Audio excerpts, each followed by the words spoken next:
El Cairo en la época de los faraones. ¿Sabías que la ciudad que hoy llamamos El Cairo no existía en tiempos de los faraones? Y que la verdadera capital del imperio más poderoso de la historia antigua fue tan monumental que haría palidecer a cualquier metrópolis moderna? Hoy vamos a reconstruirla, calle por calle, piedra por piedra, y al final de este video vas a ver algo que ningún libro de texto te ha mostrado jamás.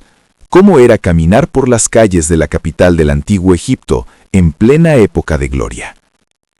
Antes de sumergirnos en la ciudad, necesito corregir un error que comete casi todo el mundo. Cuando decimos El Cairo en la época de los faraones, estamos usando una licencia geográfica. El Cairo, tal como existe hoy, fue fundada en el siglo X de nuestra era por los califas fatimíes. No existía en tiempos del faraón Ramsés II. No existía cuando Tutankamón fue enterrado en el Valle de los Reyes. Pero sí existían las ciudades sobre cuyos cimientos, ecos y ruinas se construyó todo lo que vendría después. Y la más importante de todas, la madre de todas ellas, se llamaba Memphis. Pero Memphis no era la única. Había otra ciudad, más al sur, que rivalizaba en esplendor con cualquier rincón del mundo conocido. Y llegaremos a ella. Pero primero, Memphis. El nombre original en egipcio antiguo era Ineb-Hech, que significa el muro blanco. Fundada hace más de 5000 años, según la tradición por el faraón Menes, unificador del Alto y el Bajo Egipto, Memphis fue durante siglos el corazón pulsante de una civilización que gobernaba el mundo.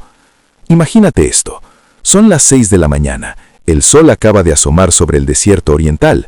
En las calles principales de Memphis ya hay movimiento. Comerciantes que despliegan sus mercancías, lino, papiro, especias llegadas de Nubia y del Levante.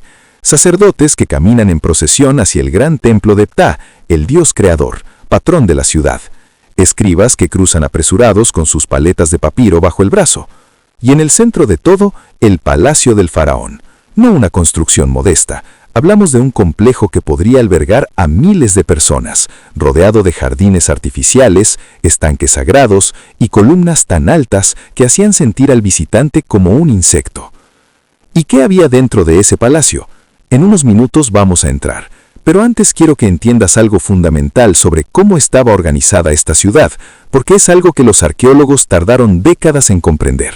Las ciudades egipcias antiguas no estaban organizadas como las ciudades romanas, con su cuadrícula y su foro central. Estaban organizadas alrededor de lo sagrado. En el núcleo, el templo principal. No era solo un lugar de culto, era el banco, el hospital, el archivo, el tribunal y la universidad de toda la ciudad. A su alrededor, los barrios de los sacerdotes y los funcionarios de élite. Casas grandes, con patios interiores, pozos propios y almacenes.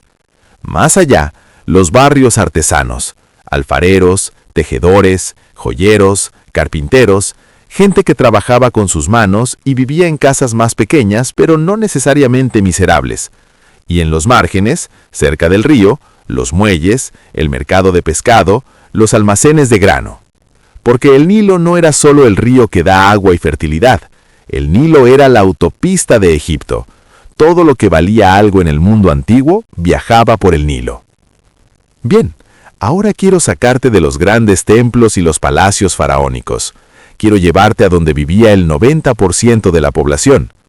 Las casas comunes en Memphis eran de adobe, el ladrillo hecho de barro del Nilo mezclado con paja. Pequeñas pero funcionales.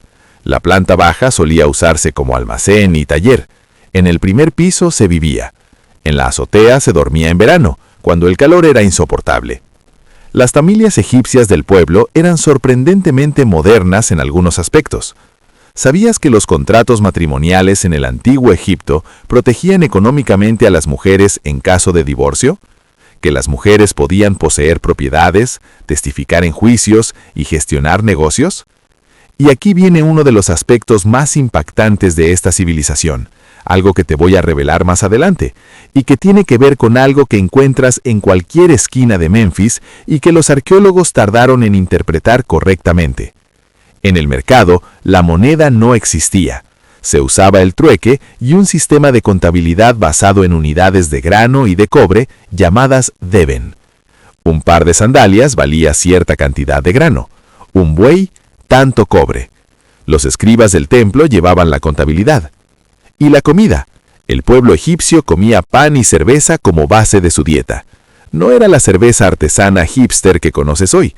Era una bebida espesa, nutritiva, casi una comida en sí misma, con pan de varios tipos, cebolla, legumbres, pescado del Nilo y, para los que podían permitírselo, algo de carne. Volvamos al corazón de Memphis. El gran templo de Ptah era, en su apogeo, uno de los complejos religiosos más grandes del mundo antiguo.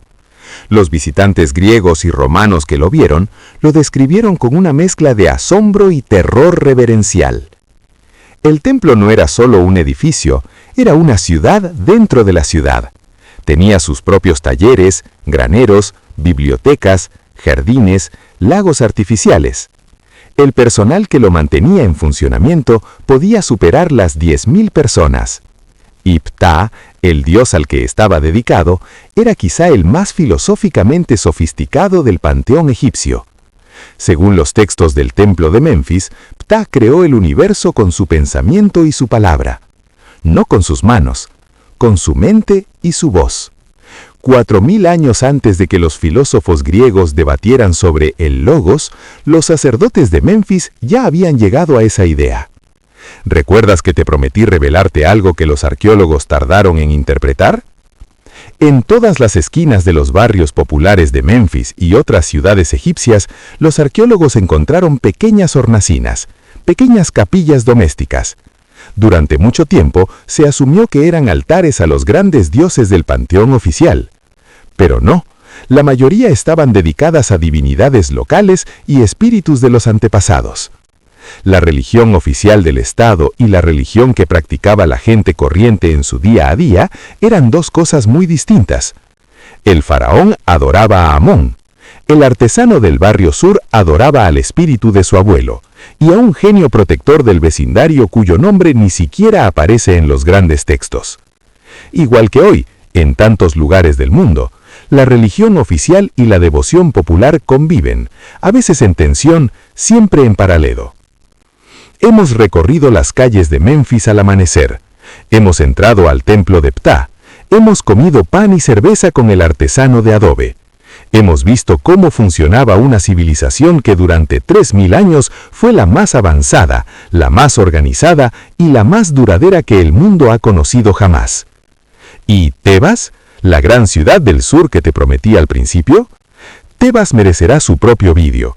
Y cuando lo hagamos, entenderás por qué el faraón Amenofis IV, que pasaría a la historia como Akenatón, tomó la decisión más radical en la historia de una civilización: abandonar Tebas, abandonar Memphis y construir una ciudad nueva desde cero en medio del desierto. Una ciudad que vivió 20 años y desapareció. Pero eso es otra historia. El Cairo no existía en tiempos de los faraones. Pero Memphis sí. Y Heliópolis sí, y Bubastis, y On, y docenas de ciudades que pulsaban de vida bajo el mismo sol que hoy calienta las calles del Cairo moderno. Las piedras de esos templos fueron usadas para construir mezquitas medievales. Los canales que los ingenieros faraónicos excavaron inspiraron los que construyeron los califas. El mismo río, el mismo delta, la misma tierra fértil entre el desierto y el mar. El Cairo es el Cairo, pero debajo del Cairo duerme algo mucho más antiguo.